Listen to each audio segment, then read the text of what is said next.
Morning, Daddy. Say hi. Say hi, Zeb. Good morning. Good morning. It's 10:20 and we are out. Dahil si Zeb ay nag-aya na naman. Anyway, yeah, we're gonna have breakfast. Hindi pa ako nag-start mag-prepare ng aking tahong. So, kung kakain kami ng breakfast, for sure, since medyo late na, pa-delay din ang aming lunch. So, yes. Sira talaga ang routine kapag ka-weekend. Dapat by this time, finish na kami kumain ng breakfast kung weekday. Anyways, yeah, we'll see you. I don't know kung saan kami kakain. Nang-hypnotize na yung bata doon.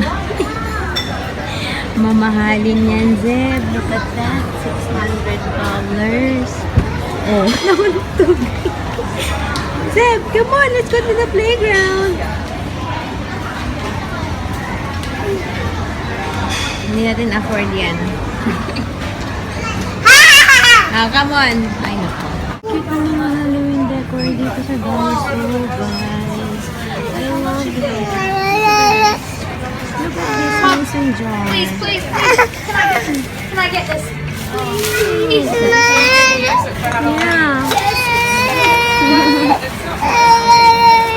That's the thing. Hi guys! Pauwi na kami. Guess what? Anong oras na? 1:20 na. Kami na lang ni Zach kasi kanina pa sila dati umuwi. Wait, tatawid lang ako. Ayun na nga. Hindi na ako nakapag-vlog. Kumain kami sa KFC. Doon kami nag-breakfast. Tapos kami siguro mga 11:30. Tapos, pumunta kami sa playground. Yung playground dun sa mall. Pero, hindi ako nagtagal. Sabi ko kay Daddy, pupunta ako ng Daiso. Kasama ko nga to si Zach. So, nasa Daiso ako ng matagal. Ayun, ang dami kong pinili. Meron kasi akong project for Zeb and Zach. I'm gonna show you na lang kapag natapos ko na. Sakit sa heart, naka $22 ako. Hindi ko in-expect. But anyway, it's for them naman. So, yeah, tas kulang pa yun. Medyo marami-rami pa akong kailangan bilhin. So, pero sisimulan ko na. Anyway, hindi ko alam kung anong oras na kami makapag-lunch nito. Pero busog pa rin ako eh. Okay, I'm almost home. Okay guys, magluluto na ako. Well, hindi pa totally ako magluluto. It's 1:30. It should be nap time. Si Zeb ay dumidede na. So, ang gagawin ko muna, pakuluan ko muna itong tahong. Tapos, pagtulog na sila, tsaka ako i-assemble. Kasi, tulog muna sila. So, yun. Super off routine today. But, it's okay. Kasi man, late na kami nag-breakfast. Tapos, you know, I needed to do that Daiso run. Sana ako pa yung kanin. Okay. Alright, so, luto muna ako, guys. Hindi ko pa na nakwento, guys. Ay, may puti. Kagabi, si Zach, I don't know what's with him last night. Parang nakakain ng ng 5 kilong tsokolate. Hindi naman. Wala naman akong pinakain sa kanyang anything na makakapagpa-hyper. So, tulog na sila ng kagabi nag-grocery ako, diba? Oo, diba? Nag-McDo ako kagabi. Tapos, yun, pagbalik ko, tulog na si Zach. Diba, alas 10 ako nakauwi. Tulog na si Zach. Napatulog na ni Daddy. Usually, ganun naman. Si Zeb na lang yung hindi nakakatulog pa. So, napatulog na ni Daddy. And then, so, anong tawag dito? Nung finally, tulog na silang pareho. Then, nakapag-start na ako mag-edit, blah, blah, blah.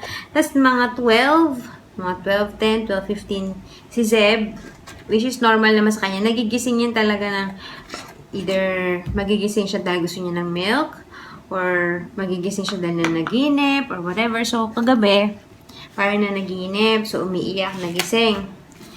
Na ayaw naman niya ng milk, inaabot ko yung milk, ayaw niya. So, yung sa kakaiyak niya, nagising din si Zach. Tapos, so, si Zach naman, gising lang, hindi siya umiyak. Tapos, ano to? So, hanggang sa finally, napatulog na namin ulit ako ang nakapagpatulog kay Zeb. And then, to si Zach, grabe. Isang oras mahigit bago ulit nakatulog. Naglalaro, tawa ng tawa. Habang nakain ito. Pero okay na yung tumatawa kaysa naman naggangangawa tulad ni Zeb, di ba? Okay na sa akin yun. Pero, well, what time is it? It was like 1 o'clock na. Hindi pa rin siya tulog. Hindi ko alam kung anong nakain niya. At anong meron sa kanya kagabi. Napaka-hyper. Tawa ng tawa. Pero ako hindi na ako natatawa kasi hindi ko matapos yung ano ba ginagawa ko nun? May nire-research ako. Charot. Tapos ako mag-edit noon. Ano lang ata ako. Mag-upload na lang yata ako. So, yun. Hanggang sa nakatulog din. Pero, ang tagal nga bago nakatulog ulit. Tapos, ang aga nagising. Kasi, si Zeb, nagising na. Tapos, as usual, magugulo. So, nagising na rin si Zach. Wala pang alas 8, gising na yung dalawa. Anyway, so,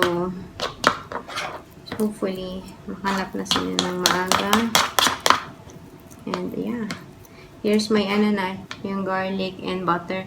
Nung bago kami lumabas, nilabas ko na sa ref yung butter para sabi ko pagdating namin, malambot na siya, room temperature. So, kaya, nagaganyan na siya. I'm not sure kung enough na to. Ang dami nung tahong, pero marami, pero maliliit.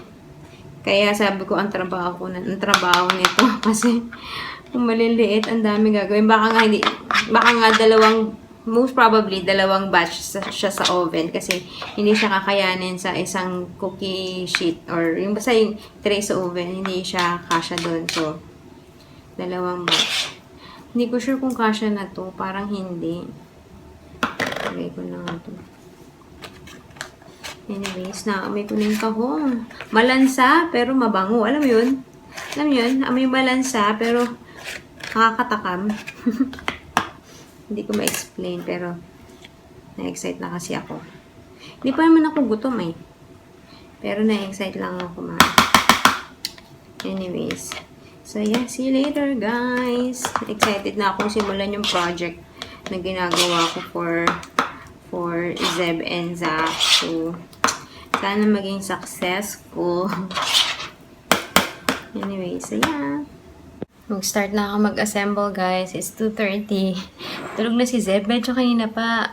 Siguro mga 15-20 minutes ago. Ba yan? Anyway, si Zach naman yan ang pahirapan matulogin. Ay, nako. Kasi medyo matagal siya nag-nap nung kargahag ako sa carrier kanina nung nasa Daiso ko. So, good luck. Sabi ko kay Daddy, sisimulan ko ng pag-asikaso nitong tahong para makakain na kami. Kasi, medyo nararamdaman ko na rin ng gutom. So, I need to do this. Okay. And while I do, I'm gonna watch vlogs. Kasi hindi pa nakanood ng YouTube. There you go, guys! Meron pa dun sa oven. Ito yung spicy kay Daddy. And mine is... Ito, ano ba yan? There inside. Pero... kakain din ako dito kasi nasarapan din ako dun sa spicy. So, yes. It's actually 4 o'clock na. Kising na yung dalawa. Sabi ko kay Daddy, magpasimple siyang lumabas. Kasi kakagising lang nila. Magpasimple siyang lumabas and we're gonna eat. Kasi, napifeel ko na yung gutom. So, yes. Hindi na tuloy sobrang mainit ng kay Daddy. Kasi yun sa kanya inuna ka. Ang akin, luto na to, inaano ko na lang wina-warm up. Parang nasa preheat mode siya para lang mainit para pagkain. So yes, on repeat, baked tahong cause I love it. Guys, winner ang tahong. Grabe ngayon naman, kung hindi, diba, kaya ako umulad niya yun kasi nakakairita naman to. Nabitin ako dun sa tahong nung Thursday. Yeah, Thursday. Ngayon naman, nabitin ako sa kanin. Kasi hindi na ako nagsahing ulit dahil kagabi. Diba, kahapon, hindi ko bet yung ulam. So, ang dami natirang kanin. So, Hindi na ako nagsaing kasi parang ang dami pa feeling ko. Pero ngayon, nung kumain kami, bitin naman ako. Si daddy talagang, nagpapaubaya pa na mas damihan ko yung kuha ko ng kanin. Pero alam ko naman na siya talagang sa amin dalawa, mas marami siya or mas malakas siyang kumain. So, hinahayaan ko naman din siya. So, yun. Anyways. So, may natira pang tahong. Pero hindi naman yun enough para sa amin dalawa mamaya. Hindi ko nabilang kung ilang shells yung nakain ko eh. Pero, yung natira wouldn't be enough for the two of us naman mamaya. So, I don't know kung anong kakainin namin. Wait. Ang hirap mag-isip at magsalita at the same time. Anyway, magsala ako ng labada. Yung sinampay ko dito, kailan ba to? Tuesday. Wednesday pa to. Wednesday or Thursday. O ano na, petsa na. Thursday. Sabado na, hindi pa nasasamsam. Good luck. Lagi na lang ganyan. Lagi ang nangyayari, nasasamsam siya pag magsasalang na ulit ng labada. Ay, nako. Pero buti naman, pag nisasamsam kasi ako, doon ko nilalagay yung mga nakuha ko sa entertainment room. Tapos si daddy, may isang beses kasi na parang napagsabihan ko siya na kasi diba siya nagdodota, ganyan. Tapos napagsabihan ko, ito naman, di man lang nagtupi. Parang kasi tambak na yung doon, panty ko. Tambak na yung, kung baga, bundok na yung tupiin doon. Hindi pa nag-usa magtupi. So, nung isang beses na pagsabihan ko siya nun, lagi nang nagtutupi pag may nakatambak doon. Kaya sabi ko, wow, gusto ko yan. Kasi I also hate doing pagtutupi. Kaya, buti na lang, ayun, nagkukusa na siya magtupi ngayon. Arigo. Kaya ako naman, okay lang sa akin. Sam. Tapos may iba magtutupi. Anyways, it's 4:45. Kanina, nung bago matulog si Zeb, ang pang-bribe ni daddy sabi niya, pag natulog, pupunta kami sa beach mamaya. So, hindi ko alam kung joke niya lang yun or totoong mag-beach kami para mag-play si Zeb. So, you'll see. Okay, guys. I will see you later. Okay. Pinaglalaroan kami ng mga anak namin. Hi! Oh, here. Go.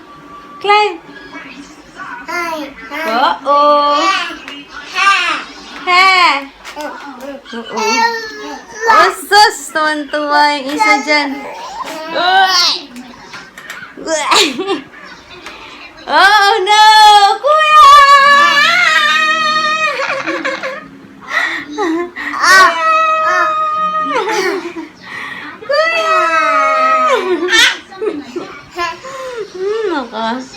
Guys, may masaklap na pangyayari sa araw na ito. Ipapakita ko sa inyo. Kita ba sa camera? I don't know if you can see it. But can you see? Can you see what happened to my phone? I don't know, but yeah, Zeb broke my phone. Kita ba? Sorry, hindi ko makakita eh. Paano ko malalaman? Naduduling ako. Anyways, yeah. Nasanggi ni Zeb ang aking phone and basag-basag na ang aking screen. So, that's a problem. Kasi hindi ko alam kung pwede ko pa siyang gamitin kasi nararamdaman ko yung ibang mga glass. Parang loose, parang buhangin. So, takot ako baka may makain si Zach or what. So, ayun. Ay. Chinek ko yung plan ko. Sa November, pwede ako mag-early upgrade pero merong bayad na $200. Sa February 2017 pa kasi ako pwede mag-recontract yung may libreng phone. So, Ang saklap. Ayun na ako. Paano na? Ano ng phone ko? Wala na. May spare phone kami dito, yung dating phone ni Daddy na Samsung. Walang charge. Pero, yung gamit niya dati. Pero, problematic na nga din to. Kaya nga siya kumuha ng bagong phone. Nalulungkot ako. Pero, hindi ko nagawang magalit ng todo kay Zeb. Parang, tinakot ko lang siya. Pero, kaya umiyak. Pero, hindi, wala. Kasi sa aksidente, nung nasagi niya. Pero ramdam ko nung tumama siya sa heg, kasi face down talaga siya tumama sa sahig, ramdam ko na basag yung unahan. Although merong casing tong phone ko na rubber, pero syempre yung gilid lang tsaka yung ano lang. So, yeah, tignan natin kung anong gagawin natin. Wala naman tayong budget para Hindi ko lang, let me know pala kung natingin nyo napapagawa ba tong salamin sa ibabaw and magkano. Hi guys! 9:40 na. Ngayon pala kami magda-dinner ni Daddy since ang late namin nag-lunch. Ang aming food na nasa aluminum foil. Anyway, good night na Daddy! Yung shoutout mo, say hi to sis, hindi ko sure, Panonoy Santos. Say hi. Hi. Ano? Say hi. Ano? Panonoy. Hi, Panonoy Santos. Yun yung kayang username. So, I'm not sure kung yun yung name mo, sis. But anyway, ayun. Kanina nasa lubsob ako dito sa phone ko nung nag-slide open. Nako, umiyak si Zach. Anyway, so yan. Good night. See you tomorrow. Bye!